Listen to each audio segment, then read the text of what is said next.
And we're back. Wow. Devin Zoolander sitting here with Sydney Dame, co-owner of Fit-ish. Yep.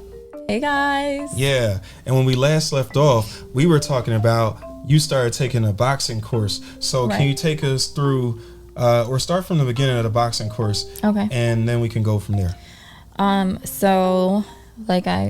Okay, my cousin Rosa had been like bugging me about this boxing class, and I was like, okay, yeah, it sounds fun, but I would never like really go. So the first time I really went, it was still winter time, I want to say, or not winter, but it was cold because I remember it was like chilly outside, and like I had on my full workout gear, ready to go, and I did not work out that day, and I don't know why, but I don't know. I was embarrassed or ashamed or something. Like I just felt like, oh, I'm too big to be out here. I don't know what my thought process was, but I just didn't do it.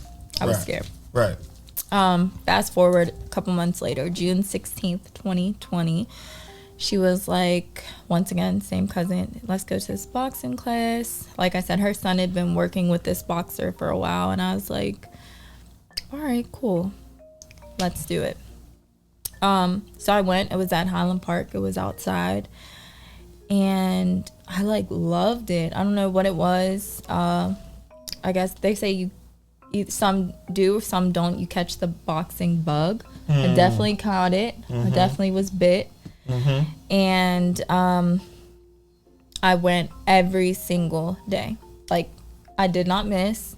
I drug my daughter. I did whatever I had to do. Missing wasn't an option for some reason. Like it was like my whole focus changed. And yeah, I was super committed to it at that point. And I was like, all right, let's keep it going. And like I said, I went every day. I really loved every aspect of it. It was like I was going through a lot, like mentally or in my personal life, like just dealing with, raising my daughter by myself, and I was really stressed out about that. And I just needed something to release everything, and that did it for me. Like I love everything about boxing. I love it. So real quick, I want to ask you, because you talked about how your dad used to make you run the hills when you were younger. So tell us, what is the boxing class? What's the physical demands? What kind of exercises do they ask you to do? Oh my God, boxing is the most extraneous workout that you will ever do. Yeah, they say they're in the best shape. They absolutely are. Yeah. It is non-stop moving. Like non-stop until the bell rings. And if you stop moving, especially if like you're sparring or something, then you're gonna get your ass beat. So it's like fight or flight. So whether you're tired or not, you cannot stop. If I could interject one more time, because I think this is important, what you're saying right now. So a lot of times you think about the youth today. You think about the culture that you're raising your daughter in. Yes, you're trying. Yes, y'all too, you and your husband are trying to do the right thing, trying to surround her around good influences. However, even if you put her in Ellis, even if she's in Swickley Academy, wherever, there's still going to be people that try her. Hell yeah. So bearing that in mind, what I'm thinking about is like when I used to work with students and how everyone would be so hyped to fight, but they don't realize like the energy taken, because if it's not a situation where somebody's getting jumped or it's not a situation where people are using weapons and stuff. If it's just we're in a ring and you can't get out the ring and start over, because in a regular fight you do whatever, anything goes, but in a fight, just talk to us about how if someone says they can go 90 seconds with Floyd Mayweather or somebody else, just really explain why that's disrespectful for anyone to think that boxing and how fast things happen in the ring and how you can be put down in like 3 seconds. Absolutely. So, first of all, I wouldn't even start with Floyd. I would pick the person who's been in the gym training for 12 months and had no background before that. Like they wouldn't want. So I grew up, unfortunately, I did get in a lot of fights when I was younger, like in high school and, middle school. I did get in a lot of fights, and I thought I could fight my ass off. Like I thought I was like, that was my whole thing behind boxing. Like I'm gonna be great at this because I used to F bitches up back in the day. Like that was my thought process. Right, but right. it's just so different. Like the breathing, the foot positioning, the angles. It's science. Like people, you'll hear these old men boxers who the sweet science. Like they're absolutely right. That's why you can get like you ever see the pad men and they're like 80 years old and they're like psh, psh, and they're going so fast and they're slipping and ducking and you're like the fuck like but because it's a science. Like it's the way you move. I was watching Floyd Mayweather Sr. and he was training a boxer and he was showing them how there's this thing you do in boxing where you like kind of roll your shoulder. So, Philly show. Okay, that's what it's called. Okay, cool. Because I was trying to like master that at one point. I was determined.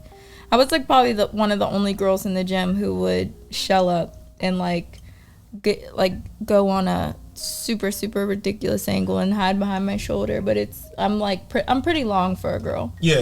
Or just in general, not for a girl. I'm just pretty long. So, right.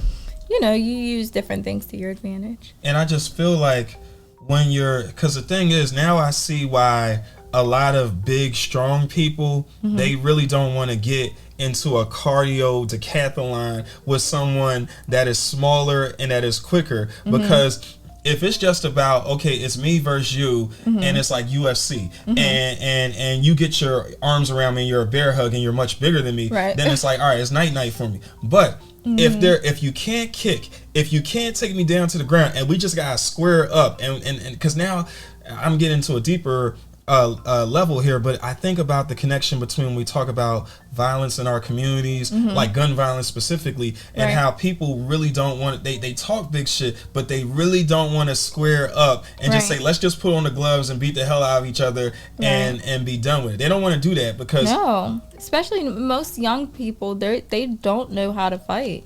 That's why these guys are going to the county and getting their ass kicked because, you know, they did shit while they were out here, or pulled guns on people or whatever they did, but they can't fight. Like, it's at all. Like, I feel like our generation, like, everyone had to get in some sort of fight. Like, it was happening regardless, where now it's just like, I wish you would fight me, or I wish you would punch me, because all I'm gonna do is shoot you. Like, I feel like that's what it's come to. Like, it's nothing about, and I think also, you know what, to add to what you're saying, I think it comes from the fact that, like, I think people feel like they're under more pressure because now, because of social media, everyone is going to get, it's like, because back in the day, it might be the 10 or 12 people around that was there, swear. But and now, did you see it? Were you at the park? Oh, you weren't at the park, you missed it, and you maybe only hear what happened from, like you said, the 10, 12 people were there. Right. But now it's like,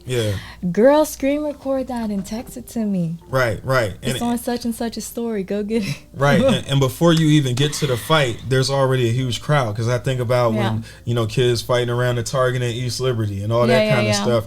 And it's like, I mean, if y'all want to do this, then, you know, you might as well be training. You might as well master some kind of skill that can actually help you outside this little high school fight, like just in life in general. Hell yeah, I agree with you. I love everything about boxing, and I just love it. I love boxing.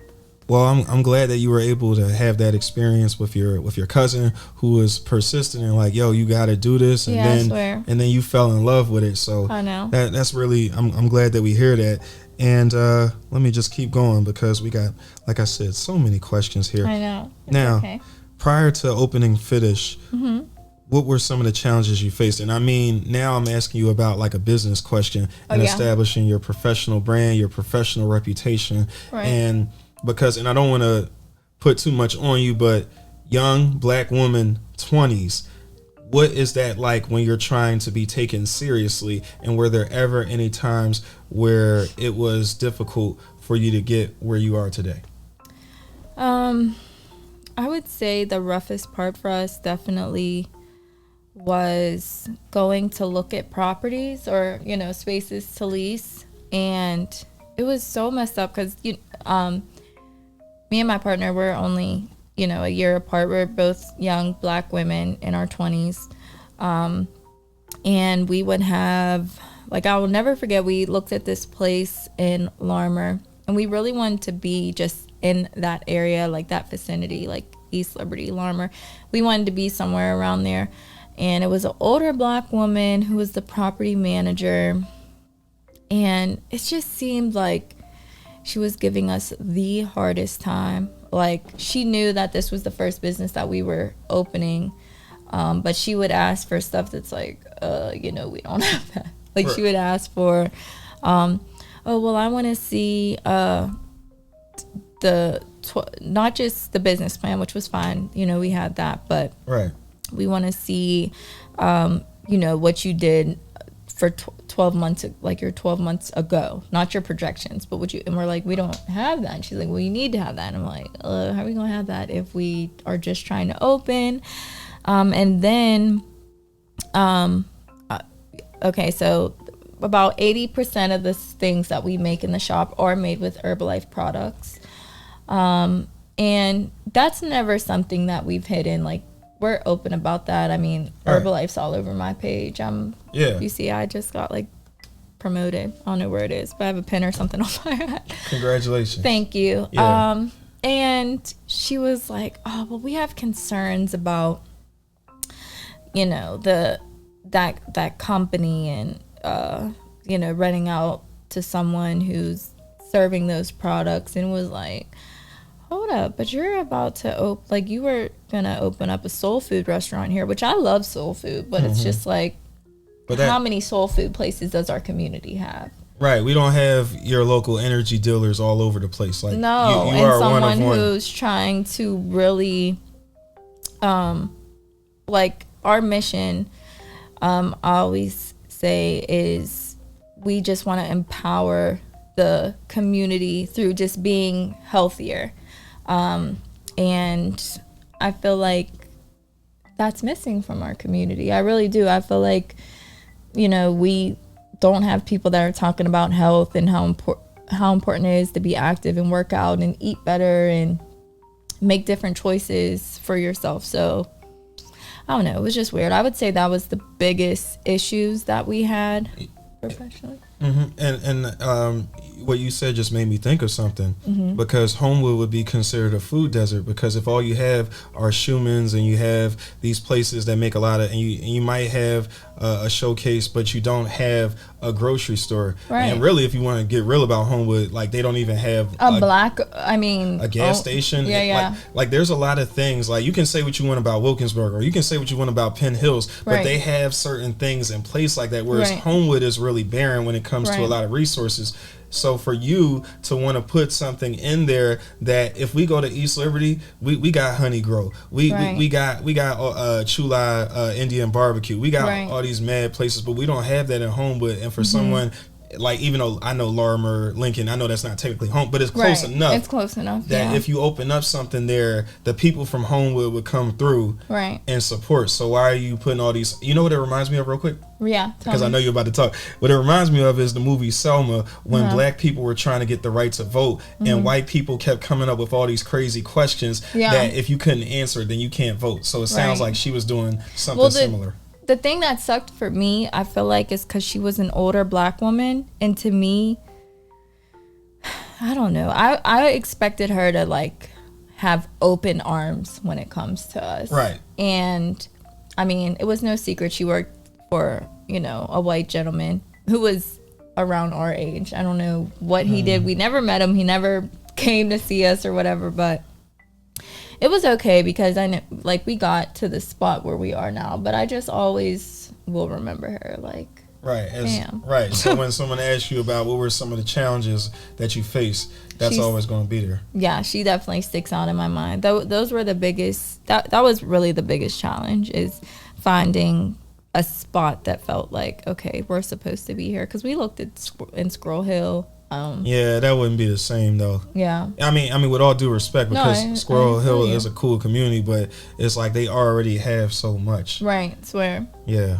So I'm glad that you did what you did. I'm glad that y'all two persevered and you were able to work through the early challenges to get your place open. Right. Thank you. No problem. All right. Now let's see. Let's keep on rolling. Like I said, so many questions. I came prepared. This might be the most questions that I ever sent someone. Really? Before. Yeah. Because I usually, I didn't read over them how I should have. Oh, I was thinking that, like, dang, I should have read those questions over more. But I just wanted it to be like, I actually skipped a question. Off the top of the dome. It's all good. I actually skipped a question. What are some of the myths that people believe about Herbalife, and how has Herbalife enhanced your ability to achieve the body goals that you set for yourself? So, myths, I would say, I think that they just come from people. There's like those MLM haters out there. MLM stands for mid-level marketing company. So basically what that means is like the company itself does not put money into commercials and billboards and this. Like they rely on their distributors to get their product out there. And then people want to say like, oh, well, it's a pyramid scheme and da-da-da-da. But my thing is like, sis, your 9 to 5 is a pyramid scheme. Like, you're at the bottom of your totem pole there, too. And I hate to say it. And I'm not trying to have that conversation. They're not. Yeah. And I'm not hustling. Like, I made up my mind. Like, I've always had a hustler's, like, mentality and spirit about me. But I just felt, like, conflicted. Like, I'm selling, you know, pretty girls hustle like Chapo. But then I work for the bank. Like, right. So I had to cut it off and jump off the boat and build that raft and make it work. And no, there's not that safety of I'm in this boat and I'm cool and shit. But I see the person, I seen the other people that were in a raft. That's who I wanted to be, the entrepreneur in the raft who maybe, you know, they have some scary times and they don't know how this is going to come out of this, but they are also having a hell of a ride. And once they make it to the island, shit, then what y'all gonna say? Right. Okay, I got you. And I know that, like you said, you're not shy. Both of you use Herbalife in your products and stuff, so yeah, it's all good. But like you said, you're honest about it. You're not over here talking about, you're not what they call a snake oil salesman, where it's like, right, oh yeah, this will get you right, and you know it got, and you list everything that you want to list on there, but except then Herbalife. Yeah, right, I'm very open. People inbox the Fitish page or my personal self all the time, asking like, hey, what protein do you use in the shakes? I use Herbalife protein. Like I do not hide that whatsoever, because all it's going to do is come back to bite you. There will be that one person who writes a crazy ass Yelp review of, oh, this is just a front for Herbalife or something like that. Right. No. So you might as well be transparent and upfront. Hell yeah. All the time. No, I hear you about that, because I know, like, see, it gets me every time. I remember one time there was this woman, and I was like, she's bad. Oh, I don't see proportions like this on the regular. Okay, and she's talking to me, and she's saying hello. Wow, this might be it. Mom, guess who's coming to dinner? And I'm getting all hype and everything, and then it's like out of nowhere. All right, so we're gonna meet up. Yeah. All right, cool. Oh, and you gonna do that? Oh, you do everything. Okay, cool. All right. So when will you be over? Can I pay you in cash? You know, you start talking like that and stuff, and then out of nowhere, actually, I need you to purchase $50 in Bitcoin. I feel like no, and I don't want to talk about how much information I gave up, because this is not about me, this is about you. But I just say all that to say that when you get hit, when cryptocurrency people are adding you, and forex investing people are adding you, and then on top of that, here goes somebody selling Herbalife, and it's like we're inundated with a lot of different things. So I get it. So this is definitely not me defending anybody that believes a myth about Herbalife, because I even had like when I used to kind of rap or do spoken spoken word a little bit. Oh, cool. Like this one line where I'd be like, selling you a dream like Herbalife. like, cause only because to me, I wasn't thinking about it from the perspective of finish. I was thinking about it as like the niggas on the street that be like, you don't got belly, you don't got the right tea, you don't got this Herbalife, you will never look like me, sister. Get yourself a rep, get yourself a waist record, and then you will be here too. And I'm just like, man, if you don't sit your ass down. I agree with that though. Oh wait, can I ask you a question? Go ahead. Do we have a charger? Yeah. I got you. Hold on. Okay. Can I do an ASMR? It's like. Hi guys, welcome back to City Dame. Here with Devin Zoolander. It's like, I'm sorry. Okay. All right. Yeah. This is what I do when I'm alone. Oh, you talking to yourself? Yeah. It's all good. Because it just sounds so cool. I'm just. Right, you fall in love. And we're back with another video. We're back with another video. So yeah, I'm sorry. Back with another video. Yeah, I hear you. All right. I'm right there with you, kinda. Not really. Right. I mean, you know, it's all good. That's the one thing I'm lacking. I just was telling someone that today. If I could dance and had my rhythm on point, total package. Yeah. It's the only thing I'm missing. It would improve your TikTok videos, like everything would be fire. Yeah. I don't even know how to TikTok. Yeah, me neither. I mean, I admire people that do it, but it's one of those things where it's like, yeah. Anyway, do you have any mentors, and if so, how have they helped to guide you in business and in life in general?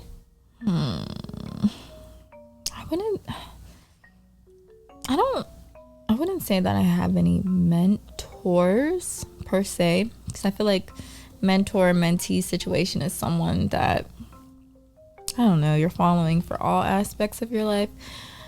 I definitely feel like I've been inspired by many people. So, like my grandfather, he was always an entrepreneur. He's not with us anymore, but I've always been told that I like embody his spirit, as far as like, I have family that always said like, I just knew you were gonna do something. I didn't know what it was. I always knew you did something. And then I have people that I look up to when it comes to fitness. So I have people that inspire me with that, but mentor, I wouldn't say that. My husband, he's like my workout buddy, which is a good and bad thing, because we clash all day, because he's like, oh, you can lift that. I'm like, no, you asshole. You want it to be embarrassed in the gym. Right. You want the bar to come flying towards my chest, and I'm scared. Yeah. No. Right. And he's like, get up. Do it. Yeah. He acts like he always puts me through these jailhouse workouts. And I hate to call them that, but that's what they are. Hey, he got experience though. Where, like yesterday at the gym, all we did was push up, pull ups, and dips. Like, bro, F you. That do sound like some military jail type stuff. I can't even feel the inside of my arms. They hurt so bad. Like right here from trying to. All that, yep. And I'm like, I'm not, everyone else, I'm the only female that works out with us. And I'm sorry, but all my weight is waist and below. Right. Where their weight is up top. So, of course, y'all could pull, his little brother, my little brother. Of course, he could pull his little ass legs up in the air. I cannot. Right. Gotcha. I could, I try. Yeah. Okay. Yeah. All right. So, basically, inspired by your grandfather, and your husband is someone that constantly pushes you to be better. Absolutely. Okay. Moving on. I love someone I talked to. I don't want to forget her. My sister, my god sister. Okay. My Kia. She's definitely someone that is always there to like talk me off the ledge, or I like walk through everything with her. Got you. All right. Well, I'm glad that we got your support system. We've identified them, because it's important for all of us with whatever you're doing to make sure you have a tight circle. You have to. Yeah. I love the way that you brand your products with the slogan, your local energy dealer. So please tell me how the two of you came up with that slogan, and what kind of message are you sending to your consumers with that slogan? So, your local energy dealer. So, I do like all the marketing for Fitish and all the slogans and branding and whatnot. Your local energy dealer, I hate to say it because it's gonna be so ghetto of me, but it was definitely like a play off of your neighborhood drug dealer. Yeah, okay. It definitely was. I figured that. But you flipped it. I flipped it, and it was because like these lit fit teas, as we call them, they get you energized, and I wanted Fitish to be a mood. Like, I wanted it to be a safe space and a mood, and like you come in and you just feel like, oh shit, I love these girls. Like, like, hey y'all, like, you know, your local energy dealer, I'm giving you what you need to get through your day. Like, however you need to do it, whether you come in to pick up or we dropping off, like, we are the local energy dealer. So yeah, I don't know. It just background is ghetto, but it just works. Nah, it's all good because we got to start somewhere.